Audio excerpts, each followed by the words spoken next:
Story number 1. Endless Road.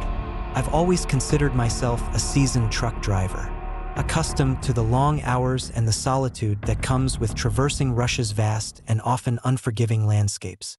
The endless stretches of highway, the rhythmic hum of the engine, and the silent companionship of the night sky were my constants. But nothing could have prepared me for the night that turned my routine journey into a nightmare I still can't shake.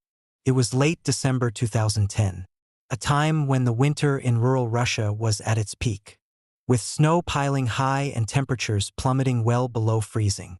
I was hauling a load of construction materials from Moscow to a small village nestled deep within the Siberian hinterlands. The route was familiar, a path I'd driven countless times. But that night, something felt different, unnerving. As the clock struck midnight, I found myself on a desolate stretch of road surrounded by dense forests blanketed in snow. The headlights of my truck cut through the darkness, illuminating nothing but the endless expanse of white. The GPS had led me astray, sending me down a lesser-known backroad in an attempt to save a few miles. Regret settled in as I realized the mistake. But the driver's fatigue kept me pushing forward, hoping to find my way back before the worst of the storm hit.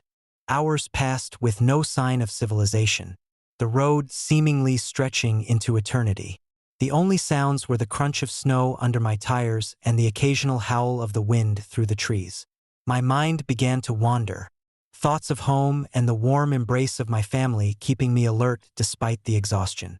It was around 3 a.m. when I first heard it, a soft, rhythmic tapping that echoed through the stillness of the night.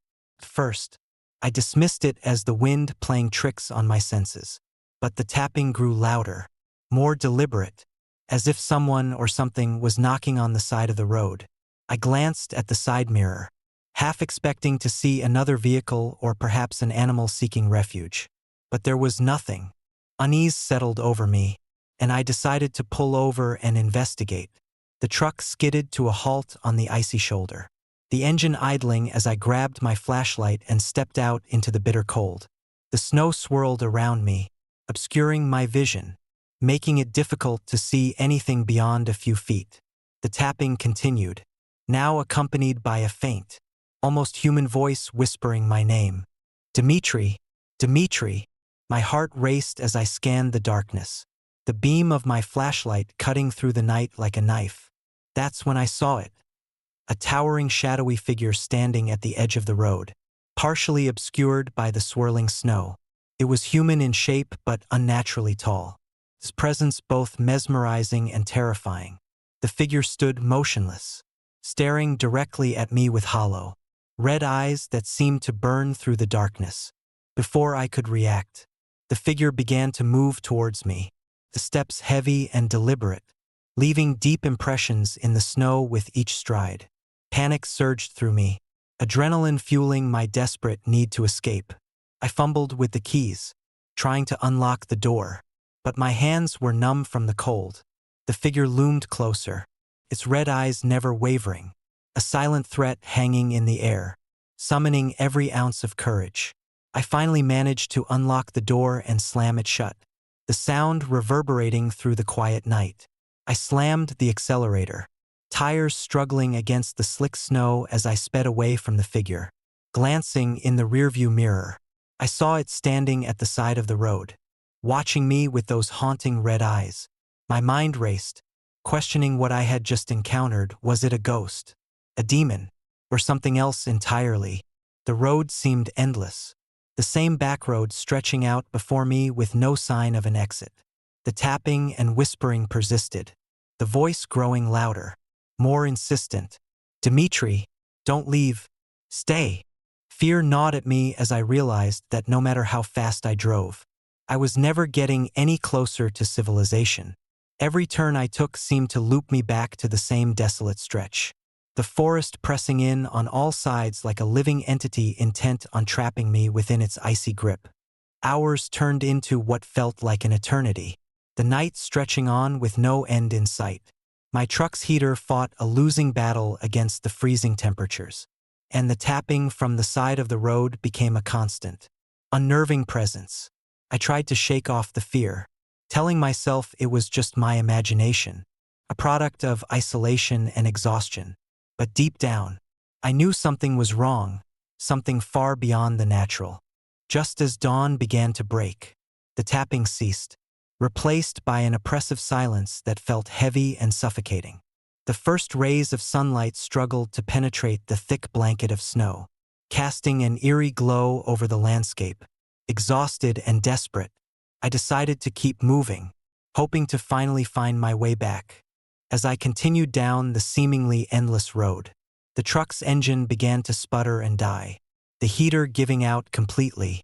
Panic surged anew as I realized I was stranded, miles away from any sign of help. I attempted to call for assistance, but the phone lines were dead, the isolation complete. That's when I saw it again, a shadowy figure emerging from the trees, its red eyes fixed on me with an intensity that made my blood run cold. The creature stood tall and imposing, its presence a stark contrast against the snowy backdrop.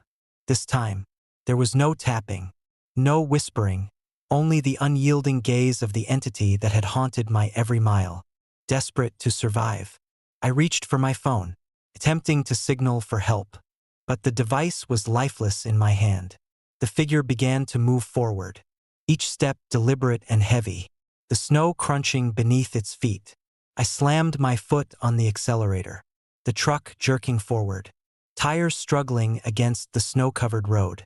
But no matter how fast I drove, the figure remained a constant presence, its red eyes never wavering. In a final act of desperation, I swerved off the road, the truck sliding into a ditch with a bone-jarring crash. The impact sent me tumbling inside the cab, the world spinning as the vehicle came to a halt. Dazed and injured, I crawled out of the truck, the cold biting through my clothes as I struggled to my feet. The forest loomed around me, silent and foreboding, the figure now standing just a few feet away, watching me with those unholy red eyes. I knew I couldn't stay here. Escaping the forest was my only hope. Mustering every ounce of strength, I began to make my way through the snow, the cold numbing my limbs and my body aching from the crash. The figure followed, its presence a constant reminder of the darkness that sought to claim me.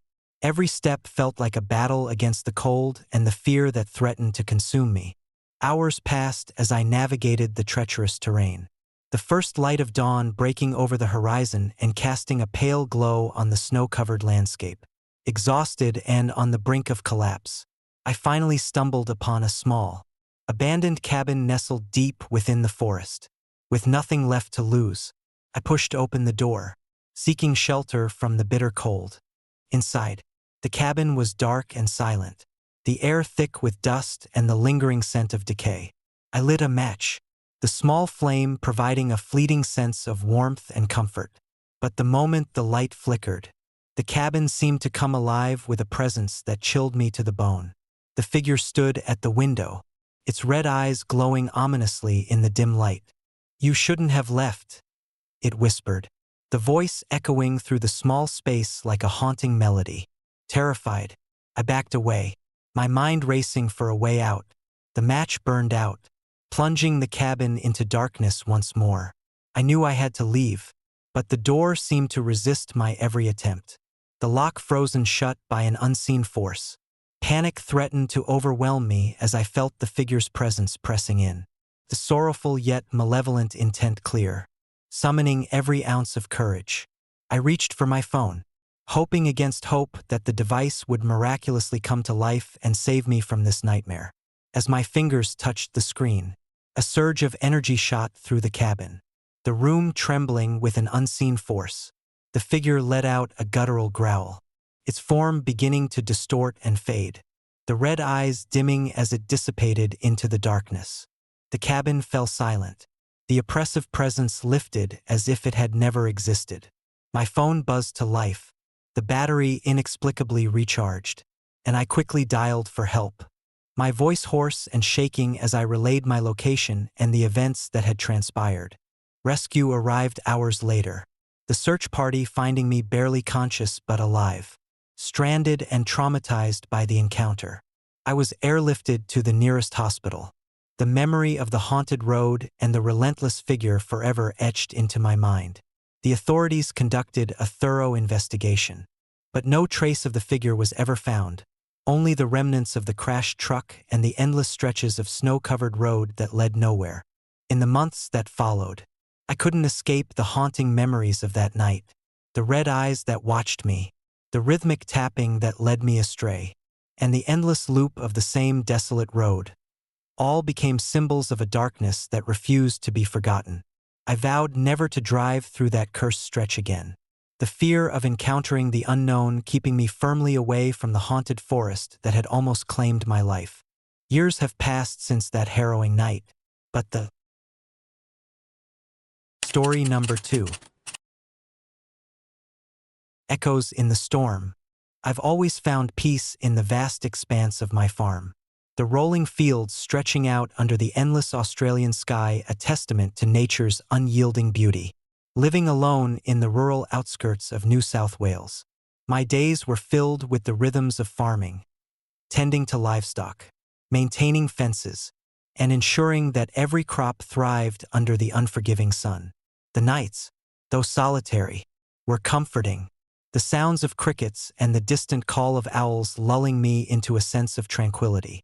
But on that fateful night in June 2017, everything changed, plunging me into a nightmare that still haunts my every waking moment. It was the height of winter, an unusually harsh one for our region. The storms were relentless, battering the land with fierce winds and driving rain that seemed to strip the very soul from the earth.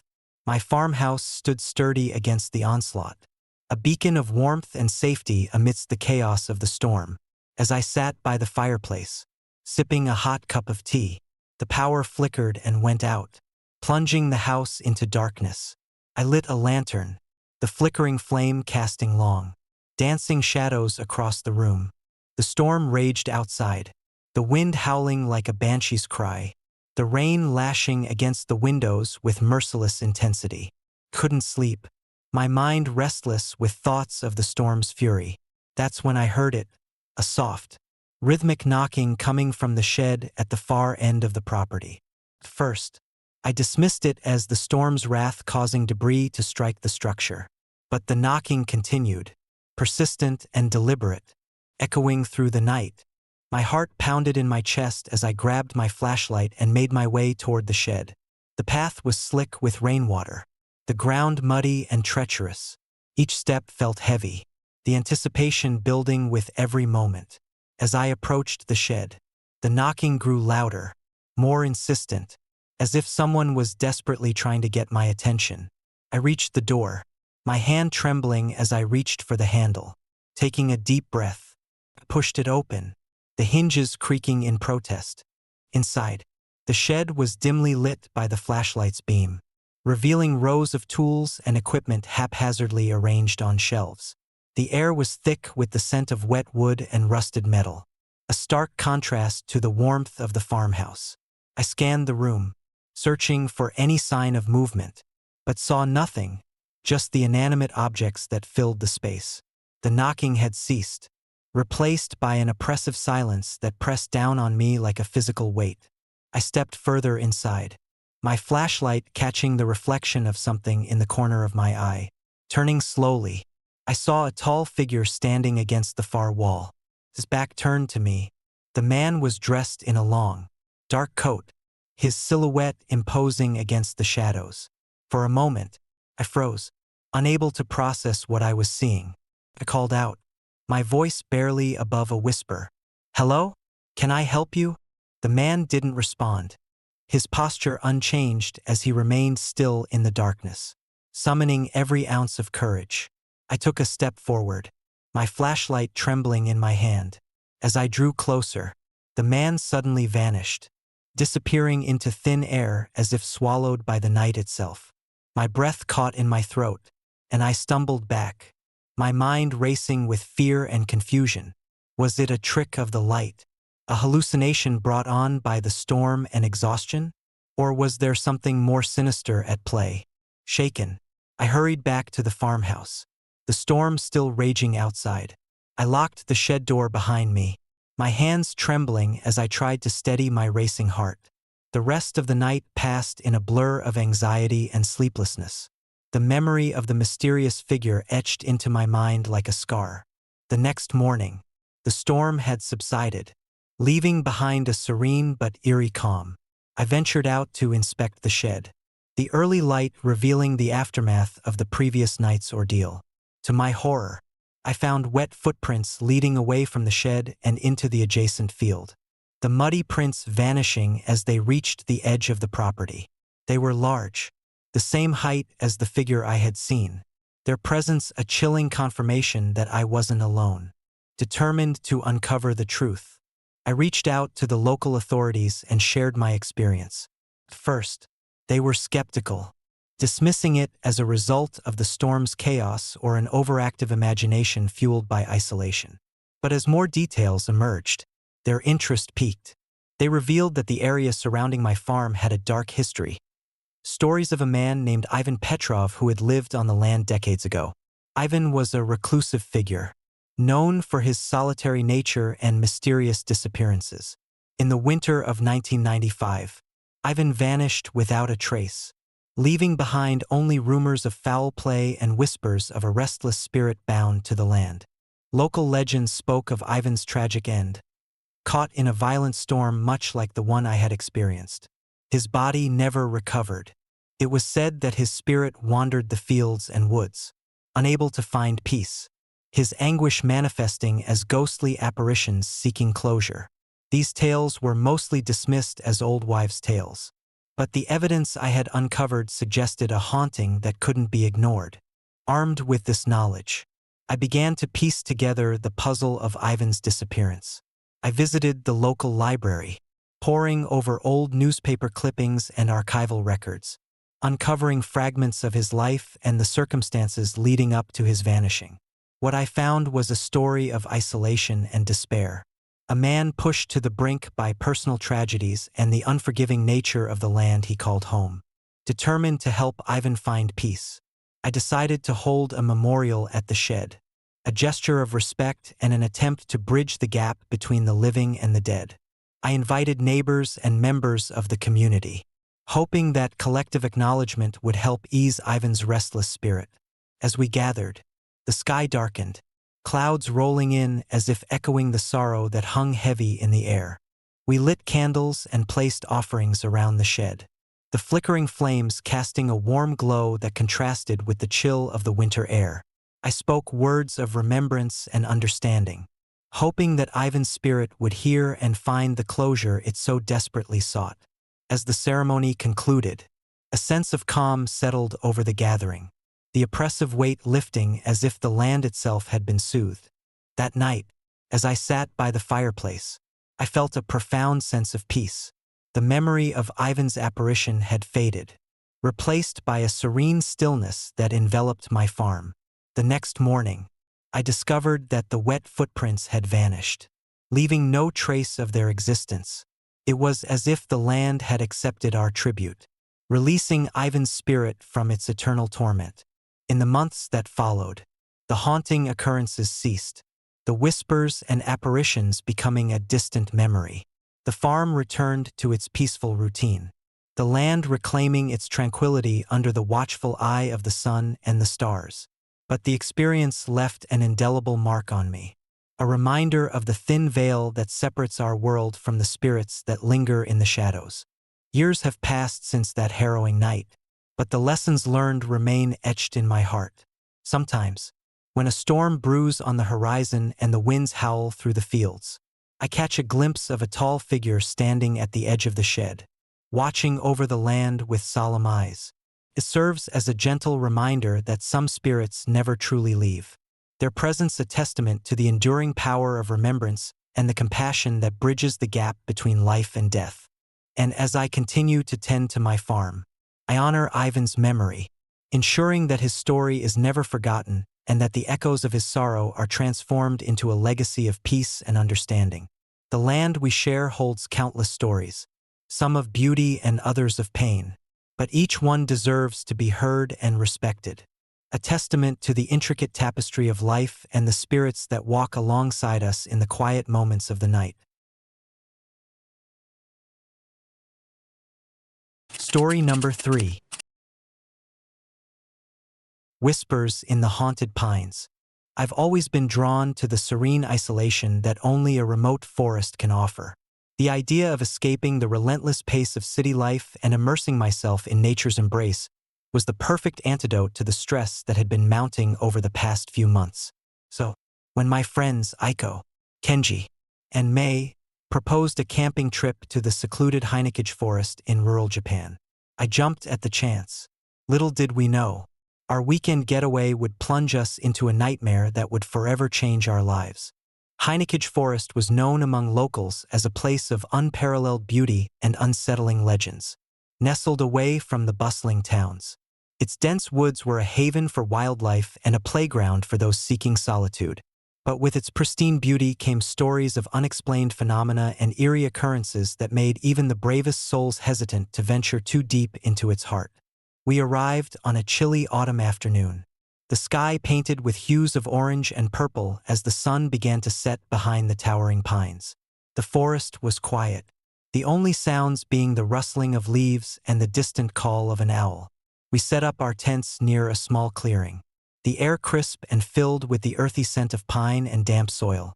As night fell, we gathered around the campfire, sharing stories and laughter, the flickering flames casting long, dancing shadows on our faces. After a hearty meal of grilled fish and steaming miso soup, we settled into our sleeping bags, the warmth of the fire lulling us into a comfortable silence.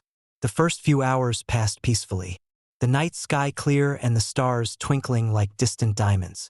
But as midnight approached, an unsettling tension began to weave its way into the atmosphere.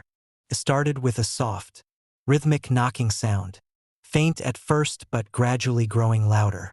At first, we dismissed it as the wind playing tricks on our ears or perhaps a branch tapping against the tent. But the knocking persisted, unmistakably rhythmic and deliberate, echoing through the stillness of the forest. Kenji, ever the skeptic, grabbed his flashlight and cautiously approached the edge of the clearing. "Probably just a deer or some other animal," he muttered, his voice betraying a hint of unease. But as he shone his light into the darkness, his face paled. "Guys, you need to see this." We followed him, the beam of his flashlight cutting through the inky blackness. In the distance, among the dense treetops, we saw tall silhouettes moving swiftly between the trees. They were humanoid in shape, their figures unnaturally elongated, casting eerie shadows against the moonlit sky. My heart raced as I tried to make sense of what I was seeing. "What the hell are those?" I whispered, my voice barely audible. May, always sensitive to her surroundings, clutched my arm tightly. "Maybe we should go back to the tents," she suggested, her eyes wide with fear. But before we could react, one of the silhouettes emerged more clearly, a humanoid creature with a grotesquely distorted face and glowing red eyes that seemed to pierce through the darkness. It stood tall, its presence both mesmerizing and terrifying, and for a moment, it stared directly at us, its eyes reflecting an otherworldly light. Aiko gasped, stumbling back in horror. "We need to leave. Now!"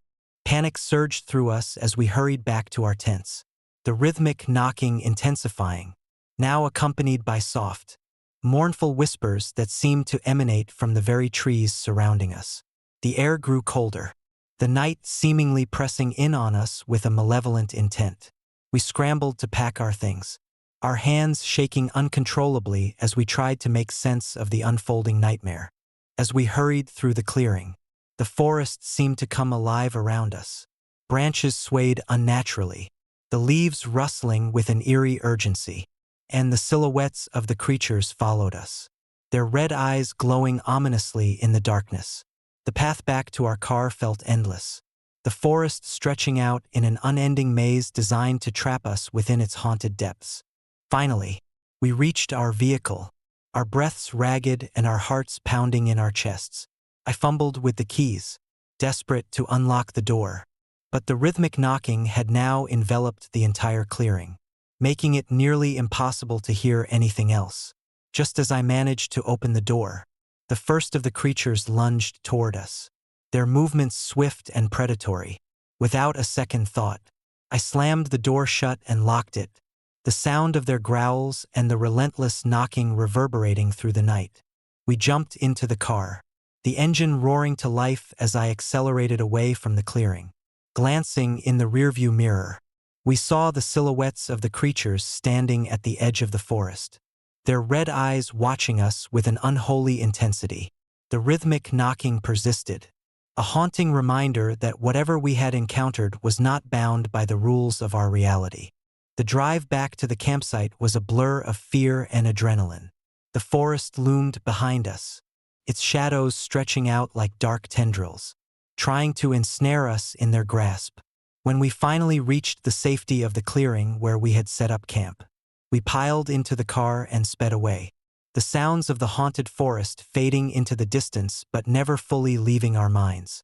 The next morning, our nerves were frayed, and the events of the previous night seemed almost surreal. We sat around the remnants of our abandoned campsite, the early morning light doing little to dispel the lingering fear. As we recounted our harrowing experience to each other, we couldn't help but feel that something had followed us from the forest, something that still watched us from the shadows. Determined to understand what we had encountered, we reached out to local authorities and experts in folklore and paranormal activity. What we discovered was a chilling history that had been kept hidden by the townspeople. Heinekage Forest had been the site of numerous unexplained disappearances over the years, all occurring on nights when the moon was obscured by clouds. Much like the night we had ventured into its depths, legends spoke of the Kurokitsune, dark fox spirits with the ability to shapeshift into human form. These spirits were said to be vengeful, punishing those who trespassed into their sacred grounds without respect or understanding. The distorted faces and glowing red eyes were believed to be a manifestation of their anger and sorrow, a warning to those who dared to enter the forest's forbidden areas. The stories were dismissed by many as mere superstition, but the evidence we had experienced left little room for doubt. We had encountered something beyond our comprehension, a force that existed in the liminal space between the natural and the supernatural. The rhythmic knocking and the haunting whispers were the forest's way of communicating, a plea for recognition and respect. Haunted by our encounter, we couldn't shake the feeling that the Kurokitsune still watched us, their presence lingering in the corners of our minds. Each time I walked past the edge of Heinekage Forest, I felt a chill run down my spine, the echoes of that night whispering through the trees. The footprints we had discovered around our campsite served as a constant reminder of the night we had brushed against the unknown. The thin veil between our world and theirs forever altered.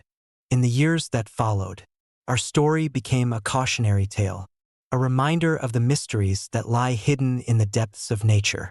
We vowed never to return to Heinekage Forest, our bond forged through shared fear and the knowledge that some places hold secrets too dark to uncover. But even as time passed, the whispers of the forest remained with us, a haunting melody that echoed through our lives, ensuring that the shadows of Heinekage would never fully fade into the darkness. Sometimes, when the wind rustles through the pines and the moon casts its silvery light on the treetops, I catch a glimpse of something out of the corner of my eye, a fleeting shadow, a pair of glowing red eyes, reminding me that the forest still holds its secrets and that the spirits of the Kurokitsune continue to watch, forever guarding the haunted pines that whisper their sorrowful tales into the night. Story number 4. Shadows on Whitaker Hill. I've always been fascinated by the allure of the unknown, the hidden stories that lie beneath the surface of everyday life. As a freelance journalist traveling through the picturesque countryside of Yorkshire, England, I sought stories that went beyond the mundane. So, when I stumbled upon the abandoned Whitaker house perched atop Whitaker Hill, my curiosity was instantly piqued. The house, with its Victorian architecture and overgrown gardens, stood as a silent sentinel against the backdrop of rolling hills and misty mornings. a perfect setting for a haunting tale. It was a crisp autumn afternoon in October 2018 when I decided to explore the enigmatic structure. The town of Eastbridge had long whispered about the house, sharing fragmented stories of tragedy and unexplained occurrences. Locals avoided the hill, claiming that the house was cursed, haunted by restless spirits that lingered in the shadows. Most dismissed these tales as mere folklore, but something about the house called to me, urging me to uncover its secrets. As I approached Whitaker Hill, the path became narrower, flanked by ancient oak trees whose gnarled branches reached out like skeletal fingers. The air was thick with the scent of damp earth and decaying leaves, the sounds of my footsteps muffled by the soft blanket of fallen foliage. The house itself loomed ahead, its once grand facade now marred by time and neglect. Windows were boarded up, and ivy clung desperately to the walls, obscuring the intricate details of the stonework. Undeterred by the eerie atmosphere, I reached the front door, its heavy wooden frame adorned with ornate carvings that hinted at a bygone era of elegance. Taking a deep breath, I pushed the door open, the creak of hinges echoing through the silent halls. The interior was shrouded in darkness, the only light filtering through gaps in the boarded windows casting long, sinister shadows across the dusty floorboards. I switched on my flashlight, the beam cutting through the gloom as I began to explore. The foyer was grand, with a sweeping staircase leading to the upper floors and a chandelier hanging precariously from the ceiling. Dust motes danced in the air, illuminated by the flashlight's steady beam. Furniture lay scattered, covered in white sheets that gave the room an otherworldly appearance. Despite the neglect, there was a palpable sense of presence, as if the house itself held its breath, waiting for something or someone. As I moved deeper into the house, the silence was broken by the faint sound of dripping water. Following the sound, I found myself in the kitchen, the sink filled with stagnant water and cracked plates scattered across the countertops. The air grew colder, my breath visible in the flashlight's beam. I couldn't shake the feeling that I wasn't alone, that eyes were watching me from the shadows. Deciding to document my findings, I began taking notes and snapping photos, the eerie stillness of the house amplifying every sound and movement. It was then that I heard it, a soft, distant cry, like the wail of a child, echoing through the halls. My heart raced, adrenaline coursing through my veins as I strained to locate the source of the sound. The crying seemed to come from upstairs, a haunting melody that tugged at my very soul. Gathering my courage, I ascended the staircase, each step creaking under my weight. The hallway at the top was lined with closed doors, each one hiding its own secrets. The crying grew louder, more desperate, guiding me toward a particular door at the end of the corridor. I approached cautiously, the beam of my flashlight revealing a room that appeared untouched by time. Pushing the door open, I entered what seemed to be a child's bedroom. A small bed stood in the center, a faded quilt draped over it. Toys were strewn across the floor, their colors dulled by years of neglect. The crying had stopped, replaced by an oppressive silence that weighed heavily on me. As I examined the room, my flashlight flickered, casting fleeting shadows that danced on the walls. Suddenly, the temperature plummeted, the air growing thick with an unspoken sorrow. I turned to leave, but the door slammed shut behind me, the sound reverberating through the room like a thunderclap. Panic surged through me as I tried to open the door, but it was locked, the handle unyielding. The room seemed to close in around me, the walls pulsating with a dark energy that threatened to consume me. In the corner of the room, I saw her, a ghostly figure of a young girl, her dress pristine white, her eyes hollow pools of despair. She floated above the floor, her presence both beautiful and terrifying. "Help me," she whispered, her voice echoing through the room like a mournful wind. Her gaze met mine, and I felt an overwhelming sense of sadness and longing emanate from her. I reached out, desperate to offer comfort, but my hand passed through her ethereal form, meeting only the cold air. "What do you want?"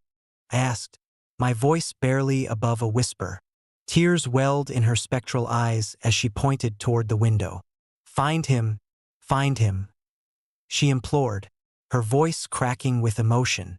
The room began to shake, the foundation groaning under the weight of her sorrow. I knew I had to act, to uncover the truth behind her haunting presence. Gathering my composure, I freed myself from the locked door and rushed back down the stairs, the house groaning and shaking with each step I took. Outside, the storm had intensified, the rain lashing against the windows and the wind howling through the trees. Determined to honor her plea, I decided to delve deeper into the history of Whitaker House, seeking answers that had long been buried in the annals of time. The following days were spent researching old newspaper articles and local records, piecing together the tragic story that had unfolded within the walls of Whitaker House. I discovered that the house had belonged to the Whitaker family, a prosperous lineage that had been torn apart by a series of gruesome events.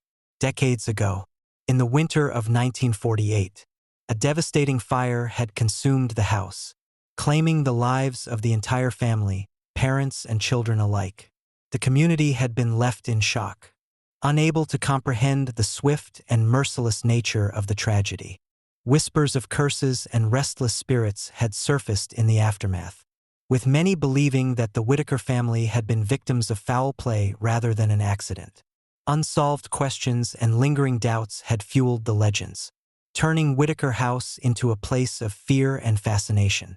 The little girl I had encountered was believed to be Eleanor Whitaker, the youngest child, whose spirit remained trapped within the house, seeking closure and peace that had never been granted. Armed with this knowledge, I returned to Whitaker House with a renewed sense of purpose.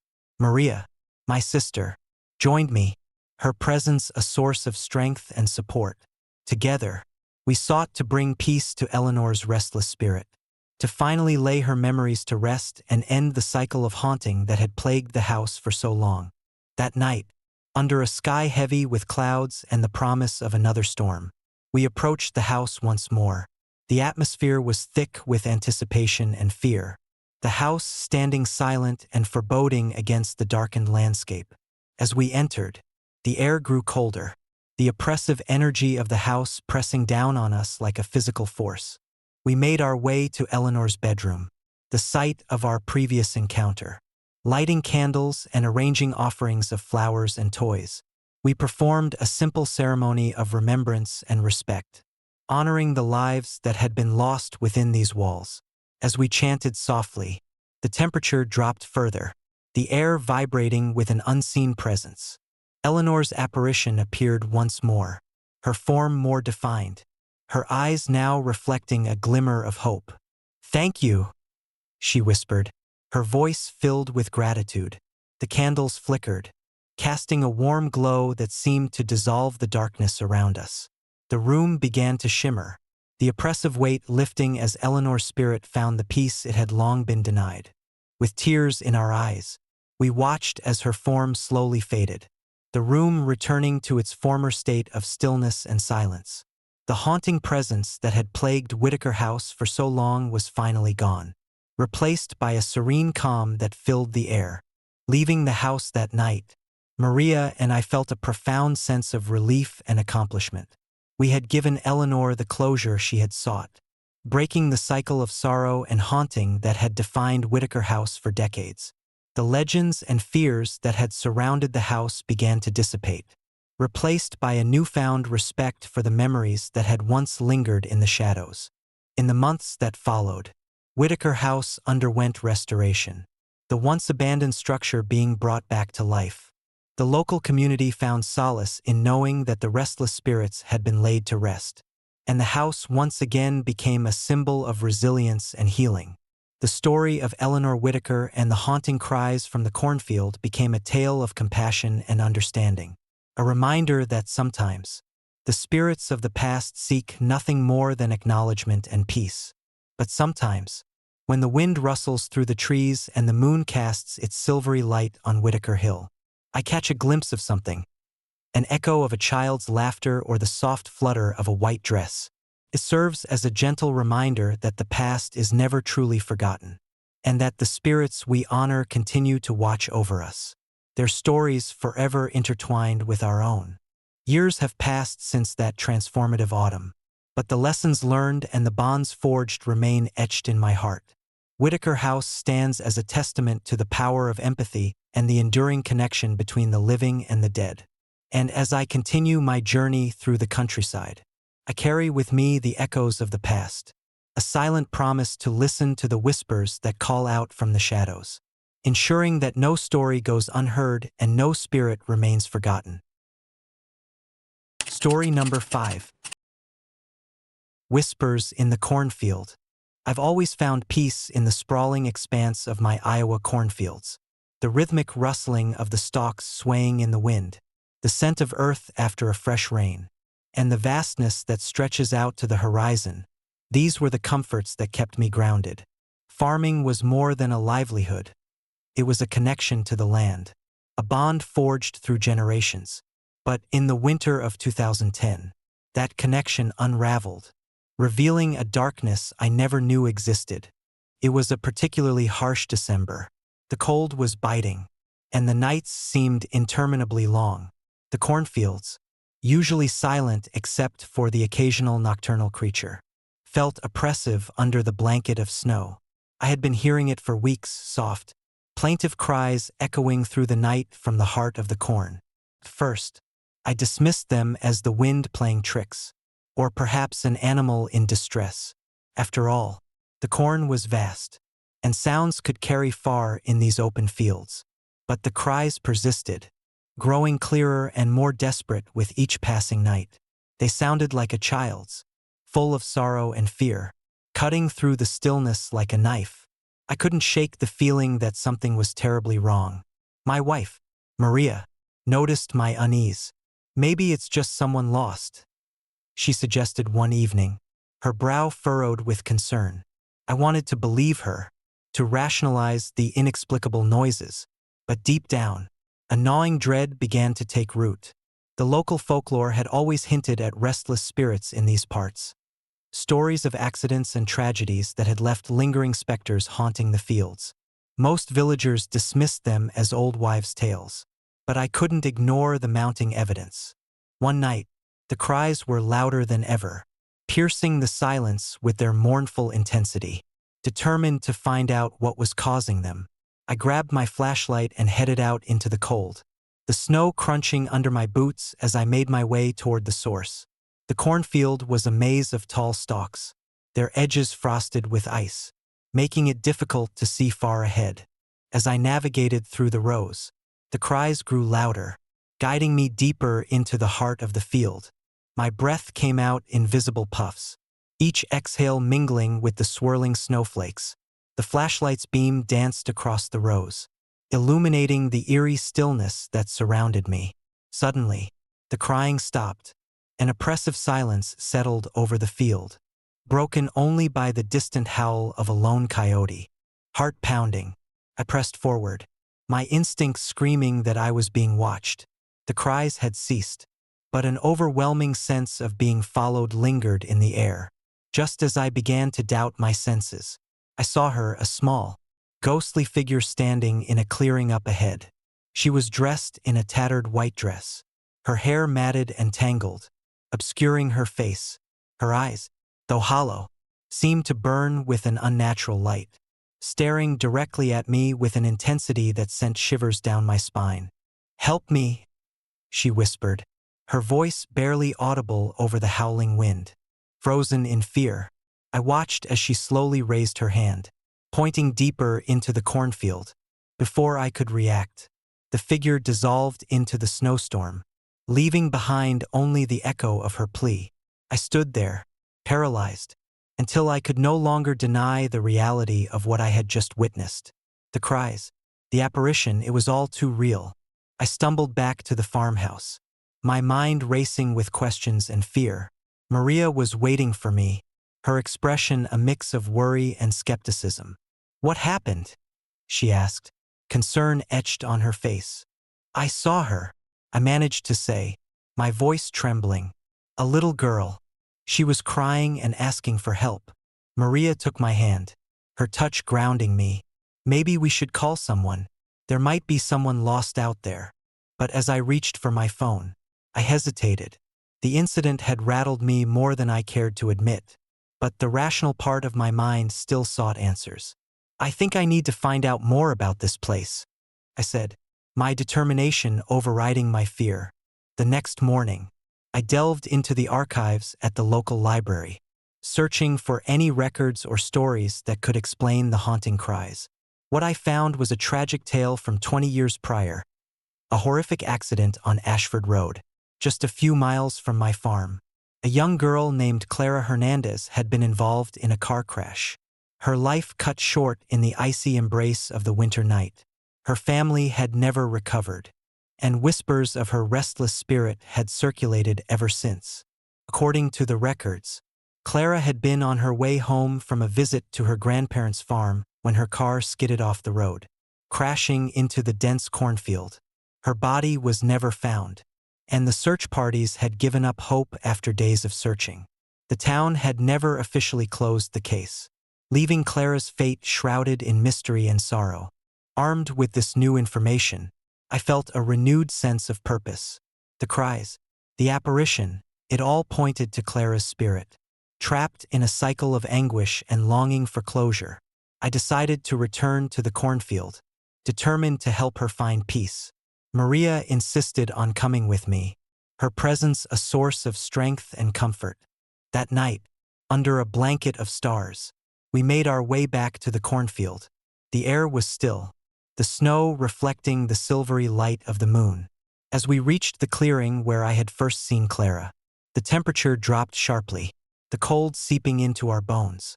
The atmosphere was thick with an unspoken sorrow, the weight of unresolved tragedy pressing down on us. We set up a small memorial, a candle, a few flowers, and a photo of Clara from the old newspaper article. "We're here to help you, Clara," I whispered, placing the items gently in the snow. Suddenly, the cries began again, softer this time, almost hopeful. Clara's apparition reappeared, her form more defined, her eyes no longer hollow but filled with gratitude. "Thank you," she whispered, a serene smile touching her lips as she reached out to us. As I spoke words of comfort and assurance, the snow around us began to swirl, the oppressive cold lifting as if a burden had been released. Clara's spirit slowly faded, her presence transforming from a haunting sorrow to a peaceful departure. The cries ceased, replaced by a gentle breeze that carried away the last remnants of her anguish. Maria and I stood there in silence, the night reclaiming its calm as Clara found the closure she had long been denied. The experience left us with a profound respect for the unseen forces that linger in our world, a reminder that some spirits seek nothing more than understanding and peace. In the weeks that followed, the cries from the cornfield ceased entirely. The oppressive atmosphere that had once haunted the nights was gone, replaced by a serene stillness that spoke of resolutions and endings. The town of Ashford found solace in knowing that Clara's spirit had been freed, her story finally acknowledged and honored. But sometimes, when the winter winds howl just right and the snow begins to fall, I catch a faint whisper on the breeze, a gentle echo of a child's laughter and the warmth of a released sorrow. It serves as a reminder that the land holds stories waiting to be heard, and that compassion can bridge the gap between the living and the lost. Years have passed since that harrowing winter night, but the memory of Clara Hernandez and the whispers in the cornfield remain vivid in my mind. The connection to the land I love so dearly deepened, intertwined with the echoes of a tragedy that had finally found its peace. And as I stand amidst my cornfields each night, I honor her memory, ensuring that her story is never forgotten and that the shadows of the past continue to be illuminated by the light of understanding and empathy.